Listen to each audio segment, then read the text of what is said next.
وسلم على رسوله الكريم أما بعد فأعوذ بالله من الشيطان الرجيم بسم الله الرحمن الرحيم إن الله وملائكته يصلون على النبي يا أيها الذين آمنوا صلوا عليه وسلموا تسليما صدق الله العلي العظيم۔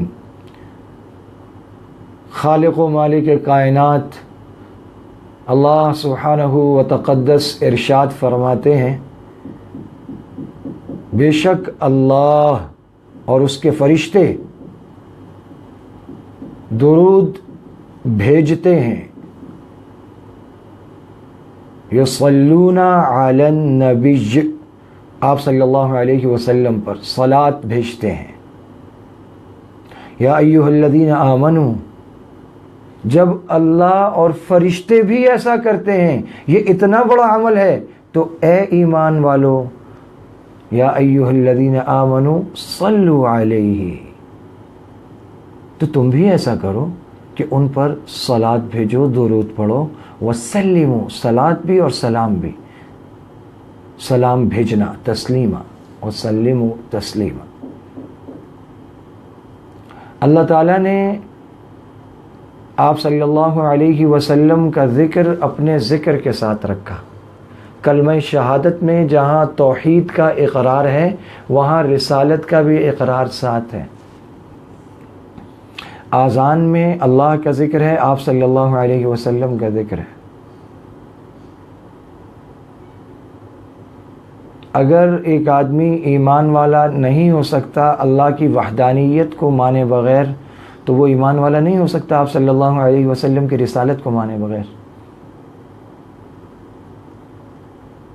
اور پھر آپ صلی اللہ علیہ وسلم کے اوپر درود بھیجنا، اس کو اپنے ساتھ شریک کر لیا، یوں کہا کہ میں بھی بھیجتا ہوں، تم بھی بھیجو۔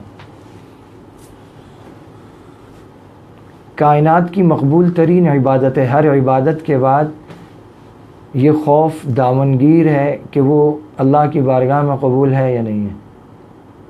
نماز کے بارے میں کہ اگر نماز ٹھیک نہیں ہوگی تو وہ ایک پھٹے پرانے کپڑے کی طرح لپیٹ کر منہ پر مار دی جائے گی۔ اللہ تعالیٰ ہم سب کی اس سے حفاظت فرمائے۔ لیکن درود شریف کے لیے ہر وقت آسمان کے دروازے کھلے ہیں، قبول ہی قبول، مقبول ہی مقبول۔ آپ صلی اللہ علیہ وسلم کا فرمان ہے، من صلی علیہ مرۃ صلی اللہ علیہ 10 مرات، جو مجھ پر ایک مرتبہ درود بھیجتا ہے اللہ تعالیٰ اس پر 10 رحمتیں نازل فرماتے ہیں۔ حافظ عبدالسلام عراقی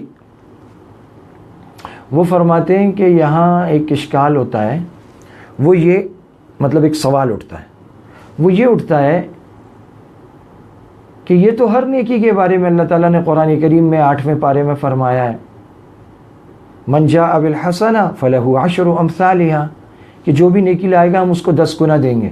تو اگر ایک دفعہ درود شریف پڑھنے پر 10 رحمتیں اترتی ہیں، تو پھر عام نیکیوں میں اور درود شریف میں فرق کیا ہے؟ درود شریف کی فضیلت کیسے ہوگی؟ تو اس کے جواب میں فرماتے ہیں کہ نیکیوں کے بارے میں تو یہ کہا کہ 1 کا 10 ملے گا، درود شریف میں کہا 1 مرتبہ درود پڑھو گے اللہ تعالیٰ 10 رحمتیں بھیجیں گے، 10 گناہ معاف کر دیں گے، 10 درجات بلند کر دیں گے۔ ایک اور سوال ہے کہ جب اللہ تعالیٰ اور فرشتے درود پڑھتے تو پھر انسانوں کے درود کی کیا ضرورت ہے؟ تو علامہ سخاوی اس کے جواب میں فرماتے ہیں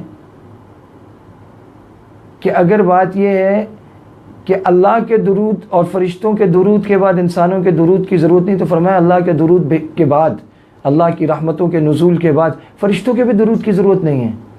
یہ جو آپ صلی اللہ علیہ وسلم پر ہم درود پڑھتے ہیں، تو یہ اس کی آپ صلی اللہ علیہ وسلم کو ضرورت نہیں ہے، یہ آپ کی اظہار عظمت کے لیے ہے۔ جیسے اللہ تعالیٰ نے کہا فاذکرونی اذکرکم، تم میرا ذکر کرو میں تمہارا ذکر کروں گا۔ اللہ کو کوئی ضرورت نہیں ہے بندوں کا ذکر کرنے کی، لیکن اللہ تعالیٰ ان کو عزت دے رہے ہیں۔ تو اسی طرح یہ ہمیں عزت مل رہی ہے کہ ہمیں یہ موقع مل رہا ہے کہ ہم آپ صلی اللہ علیہ وسلم پر درود پڑھ رہے ہیں۔ ہماری سفارش کی ضرورت نہیں ہے، ہماری اوقات بھی نہیں ہے، لیکن اس میں ہمارا فائدہ ہے۔ حافظ زین الدین عراقی رحمۃ اللہ علیہ فرماتے ہیں کہ آپ صلی اللہ علیہ وسلم ہمارے سب سے بڑے محسن ہیں، محسن اعظم ہیں. تو اللہ تعالیٰ نے جب ہماری بیچارگی اور ہماری بے بسی دیکھی کہ ہم اپنے محسن کے احسان کا بدلہ دینا چاہتے ہیں، دے نہیں سکتے، تو نے کہا تم احسان کا بدلہ تو نہیں دے سکتے، لیکن تم درود پڑھ دیا کرو کہ چلو تم اپنی جو تم چاہتے ہو وہ کر لو، تم درود پڑھ لو، تمہیں یہ موقع دیا جاتا ہے. اور پھر مزے کی بات، ہم احسان کے بدلے میں آپ پر درود پڑھتے ہیں، لیکن اس سے بھی احسان نہیں اترتا، الٹا ہمارا ہی فائدہ ہو رہا ہے. یہ حضور کا ہم پر احسان ہے کہ حضور پر درود پڑھنے کی وجہ سے ہمیں نیکیاں ملتی ہیں، ہمارے گناہ معاف ہوتے ہیں، ہمارے درجات بلند ہوتے ہیں.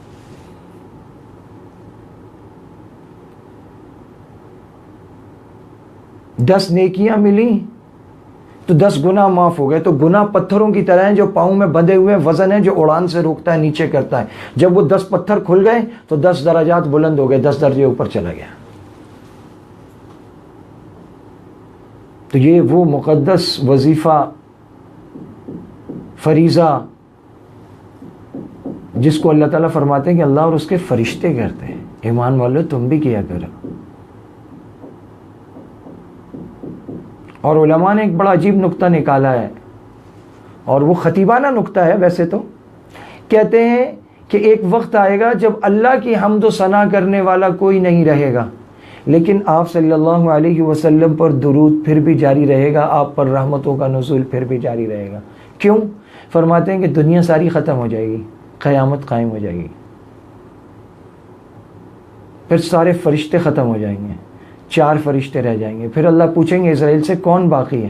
وہ کہیں گے یا اللہ آپ ہیں، میں ہوں، جبرائیل ہے، میکائیل ہے، اسرافیل ہے. آپ کہیں گے ان تینوں کو بھی ختم کر دو، وہ تینوں بھی ختم.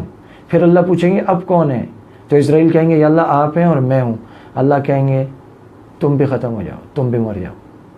سب مر جائیں گے، اسرائیل بھی مر جائیں گے، اور جاندار مخلوق سب ختم. اور پھر اللہ تعالیٰ پوچھیں گے، قرآن کریم میں آتا ہے لمن الملک اليوم، آج بادشاہت کس کی ہے، آج ملک کس کا ہے. ہزاروں سال وہ سوال فضاؤں میں یوں گھومتا رہے گا، ٹکراتا رہے گا، کہیں سے کوئی جواب نہیں آئے گا. اللہ خود فرمائیں گے للہ الواحد القہار، ایک اللہ واحد قہار کی حکومت ہے. آج کوئی نہیں ہوگا، اللہ کی حمد و ثنا کرنے والا بھی کوئی نہیں ہوگا، لیکن درود پڑھنے والا، حضور پر رحمت بھیجنے والا. درود پڑھنے سے مراد ہے جب اس کی نسبت اللہ کی طرف ہوتی ہے صلات کی، تو اس سے مراد ہوتا ہے نزول رحمت. تو نزول رحمت اور درود کا سلسلہ جاری رہے گا. کیوں؟ کہ اللہ فرماتے ہیں ان اللہ تعالیٰ بھی درود بھیجتے ہیں. تو اللہ تو ہوں گے، ہمیشہ سے ہیں، ہمیشہ رہیں گے. تو یہ خطیبانہ ایک نقطہ ہے، لطیف علمی نقطہ ہے کہ اللہ کی حمد و ثنا تو رکے گی، لیکن درود کا سلسلہ پھر بھی نہیں رکے. تو یہ بڑا مقدس فریضہ، بڑا اونچا فریضہ ہے رمضان المبارک میں. جبکہ ہر نفل کا ثواب فرض کے برابر، اور ہر فرض کا ثواب وہ 70 گنا بڑھ جاتا ہے. لیکن اس کے باوجود یہ نہیں پتا کہ عبادت قبول کون سی ہے اور قبول کون سی نہیں ہے. اس پہ ثواب ملے گا جو قبول ہوگی. تو ایسے میں درود شریف وہ عبادت ہے جو قبول ہی قبول ہے، مقبول ہی مقبول ہے. اور اس پر تو پہلے ہی کہا کہ 10 گنا ہے، اب وہ مزید ملٹیپلائی ہوگا 70 کے ساتھ، تو کہاں سے کہاں بات جا پہنچے گی. تو درود شریف کی کثرت کرنی چاہیے، اور ہر امتی پر حق ہے پیارے آقا کا کہ وہ درود شریف کثرت سے پڑھے. اور جمعے کے دن اور جمعے والی رات میں تو آپ نے خاص طور پہ فرمایا اکثروا علیہ، کہ مجھ پر درود شریف کی کثرت کرو. اور آپ نے یہ فرمایا کہ جو جتنا زیادہ درود شریف پڑھے گا وہ قیامت کے دن اور جنت کے درجات میں اتنا زیادہ میرے قریب ہوگا. اور یہ بھی فرمایا کہ وہ حوض میں میرے قریب ہوگا. اور ایک روایت یہ بھی ہے کہ جو لوگ عرش کے سائے میں قیامت کے دن نور کے ممبروں پر ہوں گے، ان میں ایک وہ بھی ہے جو آپ صلی اللہ علیہ وسلم پر درود شریف کی کثرت کرنے والا ہوگا. اور درود شریف چلتے پھرتے اٹھتے بیٹھتے کسی بھی حال میں پڑھا جا سکتا ہے. اور درود شریف کا پڑھنا، وہ بعض حکماء نے لکھا ہے کہ بلڈ پریشر کو کنٹرول کرتا ہے، طبیعت اور مزاج کو ٹھنڈا کرتا ہے، غصے کو ختم کرتا ہے، خشکی کو ختم کرتا ہے. اس کی جو تاثیر ہے اس میں ٹھنڈک ہے، اس میں نرمی ہے. اور اگر شدید غصہ آئے تو ایسے میں بھی انسان اگر آرام سے درود شریف پڑھنا شروع کر دے تو اس کا فائدہ ہوتا ہے. اللہ سبحانہ و تقدس ہمیں آپ صلی اللہ علیہ وسلم کی سچی محبت عطا فرمائے، کامل اتباع عطا فرمائے، اور ان لوگوں میں سے بنا دے جو کثرت سے آپ صلی اللہ علیہ وسلم پر ہر حال میں درود شریف پڑھنے والے ہوں. وآخر دعوانا